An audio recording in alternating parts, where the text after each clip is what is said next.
ईश्वर सब जानता है कि तुम क्या सह रहे हो। तुम्हारे अंदर दबी सारी जख्म वो देखता है।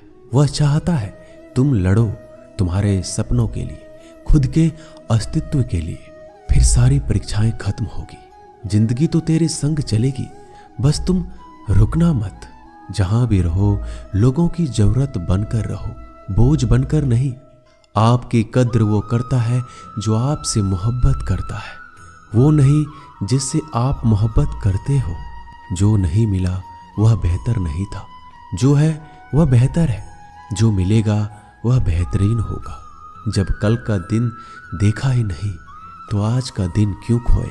जिस घड़ी में हंस सकते थे उस घड़ी में कल के लिए क्यों रोए। करीब उसके रहो जो तुमसे दूर ना रह सके। खुशी देने वाले भले ही हमेशा अपने नहीं होते, लेकिन दर्द देने वाला हमेशा अपना ही होता है। जिंदगी में कभी भी किसी बात पर तनाव लेने का कोई फायदा नहीं होगा, क्योंकि अगर तनाव लेने से इंसान सफल होता तो सबसे ज्यादा सफल दुखी लोग ही होते। घमंड ना करे अपने रूप और रुपयों का, क्योंकि मोर को अपने पंख का बोझ उसे ऊंचा नहीं उड़ने देता। कौन अच्छा है कौन बुरा है उसकी पहचान सिर्फ आपके बुरे वक्त में ही होती है। कोई आपसे नाराज है और उसे ये गुरूर है कि आप उसे मना लोगे, तो उसका ये गुरूर कभी टूटने मत देना। मतलबी लोग से रिश्ते जितने जल्दी बनते हैं उतनी ही जल्दी टूट भी जाते हैं। रिश्तों को जोड़ने के लिए कभी अंधा कभी गूंगा तो कभी बहरा होना पड़ता है। अपने ईश्वर से रिश्ता खराब ना करना, दुनिया से रिश्ता बनाने की जरूरत ही नहीं आएगी। परवाह करने वाला मित्र, दर्द समझने वाला पड़ोसी, इज्जत करने वाले रिश्तेदार और प्यार करने वाला परिवार, ये सब तो हीरे हैं जिनसे जिंदगी हमेशा जगमगाती है। जिंदगी में मुश्किलें आपको डराने नहीं, बस आपके अंदर छुपी हुई शक्तियों को जगाने आती है। जो झूठ पर भी वाह वाह करेंगे वही लोग आपको तबाह करेंगे। बदलते लोग और बदलते रिश्ते चाहे दिखाई ना दे, लेकिन महसूस जरूर होते हैं। हानि हुई है तो भविष्य में लाभ भी होगा। यदि छल हुआ है तो आगे चलकर उसका हिसाब भी होगा। 4 दिन भी नहीं निभा सकता कोई वो किरदार जो पिता जिंदगी भर निभाता है। दिलों में वही बसते हैं जो दिलों के साफ हो, क्योंकि सुई में वही धागा जा सकता है जिस धागे में कोई गांठ ना हो। टूटे तारे की तरह होता है भाई, कुछ भी मांग लो दिला देता है।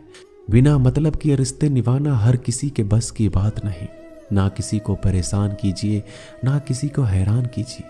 कोई लाख गलत भी बोले बस मुस्कुरा कर छोड़ दीजिए। जो व्यक्ति आपको अपनी हर बात बता सकता है तो समझ लीजिए वो व्यक्ति आप पर खुद से ज्यादा विश्वास करता है। किसी को कुछ कहने से पहले एक बार ये जरूर सोच लेना कि अगर वही शब्द कोई आपसे कहे तो आपको कैसा महसूस होगा। इंसान तब तक सहन करता है जब तक सहन करने की क्षमता होती है। उसके बाद ना तो वो रिश्तों की जरूरी समझता है ना ही अपनों को। थोड़ा सा प्यार सब कुछ ठीक कर सकता है। कुछ लोग अपनी अकड़ की वजह से कीमती रिश्ते खो देते हैं और कुछ लोग रिश्ते बचाते बचाते अपनी कद्र खो देते हैं। पतझड़ में ही रिश्तों की परख होती है। बारिश में तो हर पत्ता हरा ही दिखता है।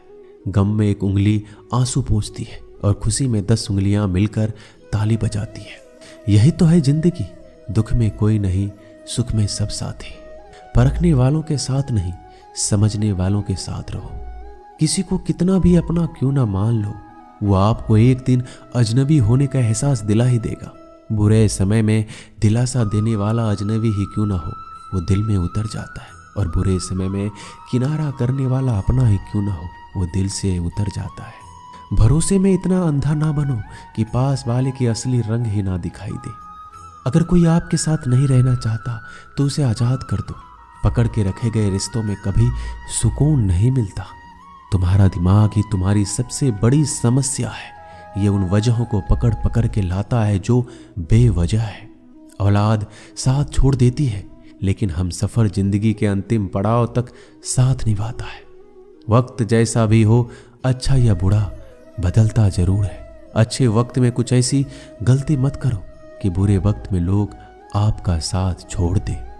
सच में साथ निभाने वाले कोई बहाने की तलाश नहीं करते।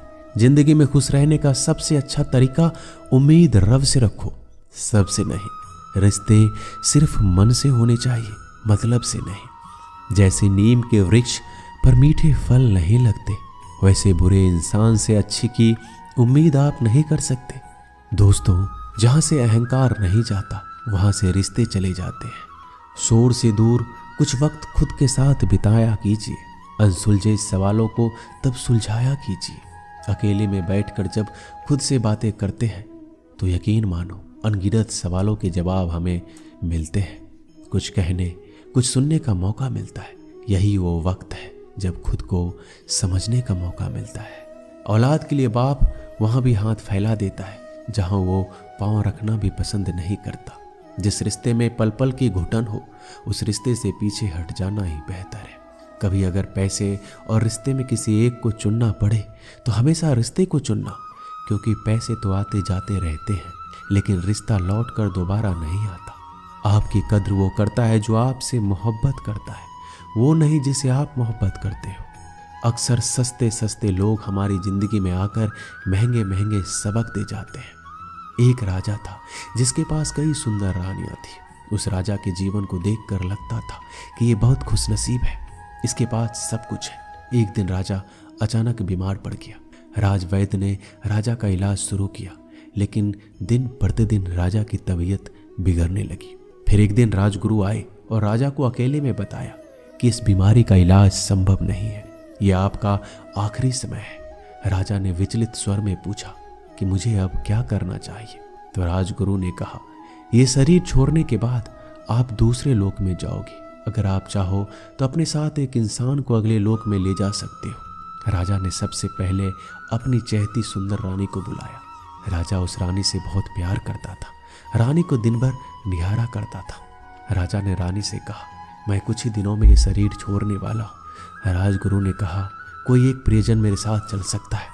तुमने हमेशा मेरा ध्यान रखा, मैंने हमेशा तुमसे प्यार किया है। क्या तुम मेरे साथ मरकर दूसरे लोक चलोगे? पहली रानी मरने की बात सुनकर डर गई। उसके हाथ पैर कांपने लगे, आंखों में आंसू भरकर बोली, मुझे मृत्यु से बहुत डर लगता है। इतना कहकर वहां से भाग गई।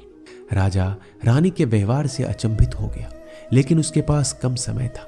राजा ने दूसरी रानी को बुलाया, जिस पर राजा को बहुत अभिमान था। राजा हमेशा अपने भ्रमण पर लेके जाता, क्योंकि वह बहुत भाग्यशाली थी। उसके होने से राजा को किसी प्रकार की चिंता नहीं होती थी। राजा ने दूसरे रानी से कहा, मेरे लिए तुम बहुत भाग्यशाली हो, मेरे साथ हमेशा रही हो।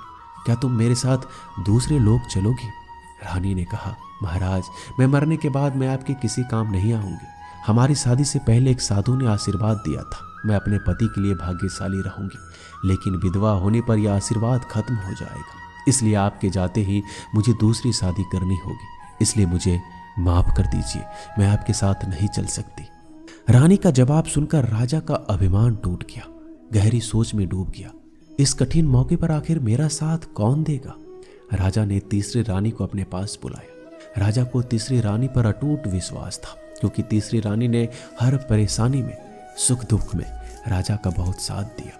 राजा ने रानी से कहा, हम सुख दुख में हमेशा साथ रहे, मुझे दूसरे लोक में तुम्हारी जरूरत पड़ेगी, क्या तुम मेरे साथ चलोगे? तीसरी रानी ने कहा, मैं जरूर आपके साथ चलती, पर मैं मजबूर हूँ।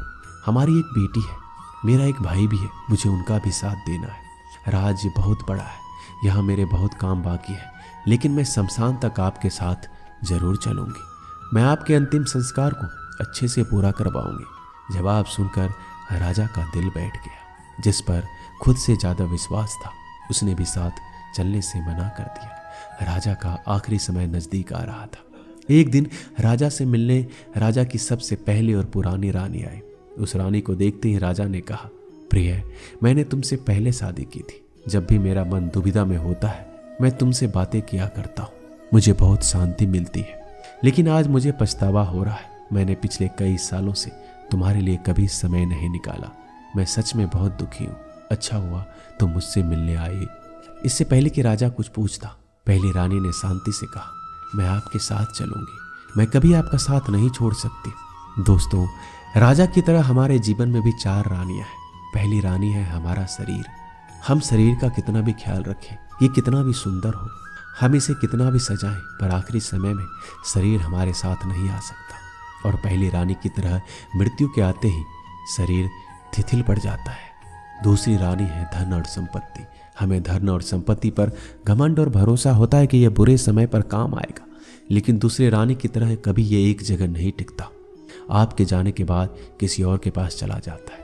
तीसरी रानी है दोस्त और सगे संबंधी, जो जरूरत के समय साथ देते हैं, सुख दुख में भी हाथ बटाते हैं, लेकिन तीसरी रानी की तरह यह सब संसार में फंसे होते हैं, केवल अंतिम संस्कार तक ही साथ आ सकते हैं। चौथी रानी है आत्मा या मन की शांति, जो पूरे जीवन का स्रोत है। यही वफादार दोस्त है जो हमेशा साथ देती है और मृत्यु के साथ भी जाती है, लेकिन हम इसे जीवन भर नजरअंदाज करते हैं। आत्मा और मन की शांति की तरफ कभी ध्यान नहीं देते। शरीर और संपत्ति की देखभाल करो, परिवार के साथ वक्त बिताओ, लेकिन अपनी आत्मा और मन की शांति का ख्याल रखना मत भूलो, नहीं तो किसी चीज में खुशी नहीं मिलेगी। दोस्तों, इस वीडियो में बस इतना है। मिलते हैं अगले ज्ञानवर्धक वीडियो में। धन्यवाद। अपना ख्याल रखिएगा।